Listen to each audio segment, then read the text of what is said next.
Hello दोस्तों, एक बार फिर से आप सभी का बहुत बहुत स्वागत करता हूं। दोस्तों, आपने देखा होगा कि एग्जिट पोल काफ़ी सुर्खियों में हैं। कई सारे टीवी चैनल्स ने अपना अपना एग्जिट पोल किया है। मेन स्ट्रीम मीडिया अक्सर चुनाव के नतीजों से पहले एग्जिट पोल करता है। और जैसा कि आपको मालूम है कि कल तेलंगाना में विधानसभा का चुनाव हुआ। 30 नवंबर को वहाँ पे चुनाव संपन्न हो चुका है। तो मध्य प्रदेश, छत्तीसगढ़, राजस्थान, तेलंगाना, मिजोरम में चुनाव संपन्न हो चुका है। इन 5 राज्यों के चुनावी नतीजे आएंगे 3 दिसंबर को। लेकिन दोस्तों, आज हम आपको बताएंगे कि एग्जिट पोल में नतीजे क्या आ रहे हैं, एग्जिट पोल के क्या आंकड़े हैं, किस राज्य में किसकी सरकार बन रही है। और खास तौर से यहां पर जानने की कोशिश करेंगे हम कि मेन स्ट्रीम मीडिया ने बीएसपी को कितनी सीटें दी है, क्या ये सही है, उसके आंकड़ों को भी परखेंगे। और हम भी एक आंकड़ा प्रस्तुत करेंगे आखिर में। बसपा कितनी मजबूत कितनी कमजोर है, ये भी हम आपको आखिर में बताएंगे। तो दोस्तों, वीडियो को पूरा अच्छे से देखिएगा, जिससे सारी चीजें सारी बातें आपको समझ में आ जाएं। तो चलिए बिना देर के दोस्तों हम बात करते हैं। सबसे पहले हम बात करेंगे मिजोरम की। बात करते हैं दोस्तों। मिजोरम के एग्जिट पोल कुछ इस तरह से हैं कि वहां पे जो स्थानीय पार्टियां हैं उनका दबदबा ज्यादा नजर आ रहा है। अब देखिए, यहां पर एक टैली मैं आपको दे रहा हूं, इस टैली को जरा आप लोग गौर से देखिए। यहां पर बीजेपी को 0 से 2 सीटें मिल सकती हैं। वहीं पर कांग्रेस पार्टी को 9 से 13 सीटें मिलती हुई नजर आ रही हैं। जबकि जेडपीएम एक पार्टी है, वहां पर उसको 10 से 14 सीटें मिल रही हैं। वहीं पर एमएनजेड एक पार्टी, स्थानीय पार्टी, एक क्षेत्रीय पार्टी है, इसको 14 से 18 सीटें। अदर को 0 से 1 सीटें मिल सकती हैं। आपको बता दें दोस्तों, यहां पर 40 विधानसभा सीटें हैं, बहुमत के लिए चाहिए 21 सीटें। तो कुल मिलाकर यहां पर देखा जाए तो वहां की क्षेत्रीय पार्टियों का दबदबा है। और खास तौर से नोट करने वाली बात यह है कि भारतीय जनता पार्टी का यहां पर सुपड़ा साफ हो चुका है। यहां पर बीजेपी को 0 से 2 सीटें मिलती नजर आ रही हैं। कांग्रेस पार्टी भारतीय जनता पार्टी से काफी मजबूत स्थिति में मिजोरम में नजर आ रही है। दोस्तों, खास बात यह है कि मिजोरम में बहुजन समाज पार्टी ने चुनाव नहीं लड़ा। बाकी मध्य प्रदेश, छत्तीसगढ़, राजस्थान, तेलंगाना में बीएसपी ने चुनाव लड़ा है। तो चलिए दोस्तों, अब अगले राज्य की बात करते हैं। अगला राज्य है हमारा छत्तीसगढ़। छत्तीसगढ़ का सर्वे किया है एबीपी न्यूज ने। और एबीपी न्यूज के सर्वे में छत्तीसगढ़ का आंकड़ा क्या है, मैं आपको दिखाना चाहता हूं दोस्तों। बीजेपी को यहां पर 36 से 48 सीटें, वहीं पर कांग्रेस पार्टी को 41 से 53 सीटें, अदर को 0 से 4 सीटें मिलती हुई नजर आ रही हैं। एक चीज यहां पर आप ग्राफिक्स में गौर करिए, जब भी भारतीय जनता पार्टी हारती है कहीं पर, तो वहां पर नड्डा जी की फोटो आ जाती है। अब छत्तीसगढ़ में देखिए, भारतीय जनता पार्टी हार रही है तो यहां पर नड्डा जी का फोटो चिपकाया गया है, मोदी जी का फोटो यहां से गायब है। तो दोस्तों, यहां पर 90 विधानसभा सीटें हैं, बहुमत के लिए चाहिए 46 सीटें।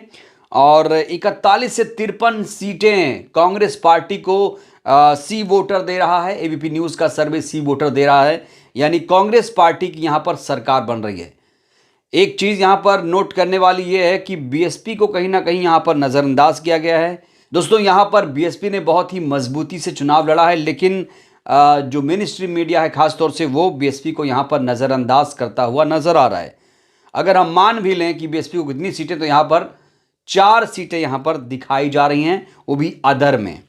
दोस्तों, एबीपी न्यूज तो एबीपी न्यूज है ही है, वहीं पर न्यूज 24 तो इससे भी आगे निकल गया। न्यूज 24 ने बीएसपी को कोई भी सीट नहीं दी है छत्तीसगढ़ में। ये देखिए, आप ग्राफिक्स के माध्यम से आप देख सकते हैं। छत्तीसगढ़ में कांग्रेस पार्टी को 57 सीटें, अदर को 0 सीटें। क्या ये जायज है? गोंडवाना गणतंत्र पार्टी, निर्दलीय जो उम्मीदवार थे, बहुजन समाज पार्टी ने यहां पर चुनाव लड़ा, क्या उन्हें एक भी सीट नहीं मिलेगी? तो ये मैं आपको टीवी मीडिया का एग्जिट पोल दिखा रहा हूं। आखिर में दोस्तों, एक जो आंकड़ा है मेरे पास, वो मैं आपको बताऊंगा। लेकिन अभी मैं आपको टीवी मीडिया का जो आंकड़ा आया है, वो मैं आपको लेटेस्ट आंकड़ा बता रहा हूं।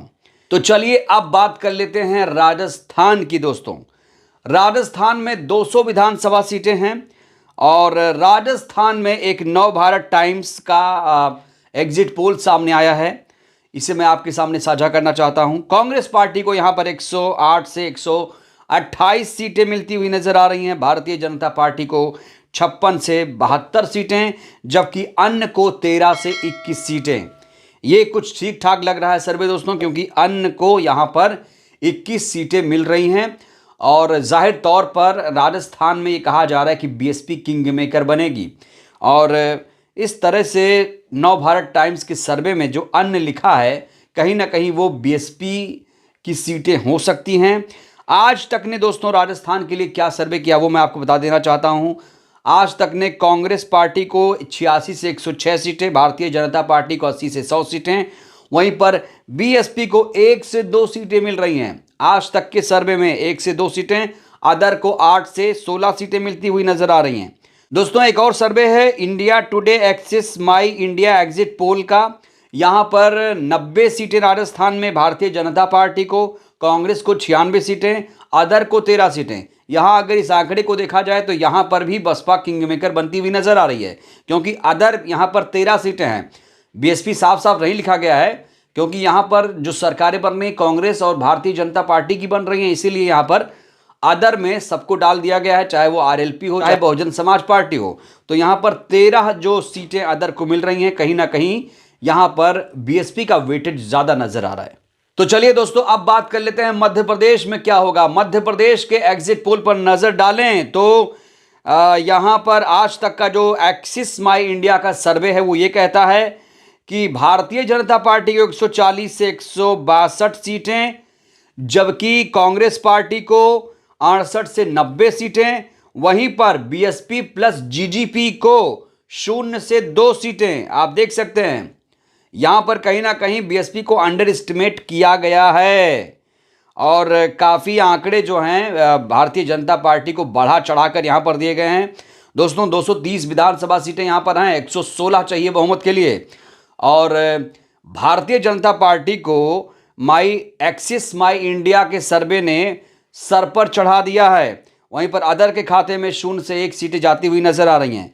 तो अगर मैं न्यूज़ 24 टुडे चाणक्य के सर्वे की बात करूं तो मध्य प्रदेश में भारतीय जनता पार्टी को 151, कांग्रेस पार्टी को 74 और अदर को 5 सीटें मिल रही हैं। यानी यहां पर देखा जाए तो यहां पर भी टुडे चाणक्य ने बीएसपी को नजरअंदाज किया है। दोस्तों आखिर में अब बात करते हैं तेलंगाना की। दोस्तों तेलंगाना का जो सर्वे है बेहद ही चौंका देने वाला है। तेलंगाना में 119 विधानसभा सीटें हैं, बहुमत के लिए चाहिए 60 सीटें। भारतीय जनता पार्टी को टुडे चाणक्य ने 7 सीटें दी हैं, जबकि कांग्रेस पार्टी को 71 सीटें, बीआरएस को 33 सीटें और अदर के खाते में 8 सीटें जाती हुई नजर आ रही हैं। तो तेलंगाना में साफ तौर पर कांग्रेस की सरकार बनती हुई नजर आ रही है और यहां पर भी बीएसपी के बारे में कोई भी जानकारी टुडे चाणक्य की तरफ से नहीं दी गई है। तो ये कहीं ना कहीं मीडिया का जो दोहरा चरित्र है वो सामने आया है। दोस्तों अब मैं आपको बता देना चाहता हूं कि बीएसपी का परफॉर्मेंस क्या रहने वाला है। देखिए तमाम बहुत सारे आंकड़े हैं, कुल आंकड़ों को मिलाकर औसत रूप से अगर मैं देखूं, अगर मैं आपको बताऊं दोस्तों, जो मैंने देखा है, एनालिसिस किया है तमाम आंकड़ों का, आंकड़े कुछ इस तरह से हैं कि देखिए मिजोरम में तो बीएसपी ने चुनाव नहीं लड़ा, उसकी बात छोड़ देते हैं। 4 राज्यों की प्रमुखता से बात करें दोस्तों, अगर मैं छत्तीसगढ़ की बात करूं तो छत्तीसगढ़ में बीएसपी किंग मेकर बन सकती है। जी हां दोस्तों, किंग मेकर। बीएसपी और जीजीपी ने यहां गठबंधन से चुनाव लड़ा है और कहा जा रहा है यहां पर ना तो भारतीय जनता पार्टी ना तो कांग्रेस पार्टी को स्पष्ट बहुमत मिल रहा है, इसीलिए बीएसपी ने यहां पर सत्ता की चाबी रख ली है, ऐसे अनुमान लगाए जा रहे हैं। वहीं पर मैं मध्य प्रदेश की बात करूं तो मध्य प्रदेश में भी ऐसी ही स्थिति बन रही है। मध्य प्रदेश में भी किसी को बहुमत नहीं मिल रहा है और जिस तरीके से बीएसपी सुप्रीमो ने कहा था कि वो सरकार में शामिल होंगी, ऐसा लग रहा है कि मध्य प्रदेश छत्तीसगढ़ में सत्ता की चाबी बहुजन समाज पार्टी के पास होगी। दोस्तों अगर मैं राजस्थान की बात करूं तो राजस्थान में भी बीएसपी ने बड़ी ही शिद्दत, बड़ी ही मजबूती के साथ चुनाव लड़ा। ये दोस्तों इत्तेफाक ही है इस बार कि 4 राज्यों में बहुत ही मजबूती के साथ बसपा ने चुनाव लड़ा है। तो राजस्थान में भी अमूमन यही हालात हैं, जैसे मध्य प्रदेश छत्तीसगढ़ में है, राजस्थान में भी बसपा किंग मेकर बन रही है, ऐसे कहा जा रहा है दोस्तों। क्योंकि ना तो भारतीय जनता पार्टी ना तो कांग्रेस पार्टी यहां पर बहुमत किसी को स्पष्ट मिलता हुआ नजर नहीं आ रहा है आंकड़ों में, और ऐसे में बीएसपी ने यहां पर खेला कर दिया है। दोस्तों अब बात करते हैं तेलंगाना की। दोस्तों तेलंगाना में बीएसपी ने मुख्यमंत्री का चेहरा उतार दिया है, यहां पर आरएस प्रवीण को मुख्यमंत्री का चेहरा बनाया गया है, और तेलंगाना में बसपा ने बहुत ही मजबूती से चुनाव लड़ा है। दोस्तों तेलंगाना में कहा जा रहा है कि त्रिकोणीय मुकाबला होगा, वो भी बीआरएस, बीएसपी और कांग्रेस पार्टी के बीच। तो तेलंगाना के बारे में कहा जाए तो कुछ नहीं तो बसपा यहां भी किंग मेकर बन सकती है, खेल बना सकती है, खेल बिगाड़ सकती है। तो दोस्तों मेन स्ट्रीम मीडिया ने जिस तरीके से बसपा को अंडर एस्टिमेट किया, उसको लेकर आप क्या सोचते हैं? जो एग्जिट पोल सामने आया है मेन स्ट्रीम मीडिया का खास तौर से, उस पर आपकी क्या राय है? क्या आप एग्जिट पोल पर विश्वास करते हैं? आप लोग अपनी प्रतिक्रिया दीजिएगा, और आपको क्या लगता है 4 राज्यों में बसपा का प्रदर्शन कैसा रहने वाला है? अपनी प्रतिक्रिया आप लोग जरूर दीजिएगा। वीडियो को लाइक करिए, चैनल को सब्सक्राइब करिए, सहयोग करिए, वीडियो को जन जन तक पहुंचाइए, जिससे देश की जनता जागरूक हो। जय भारत, जय संविधान, शुक्रिया।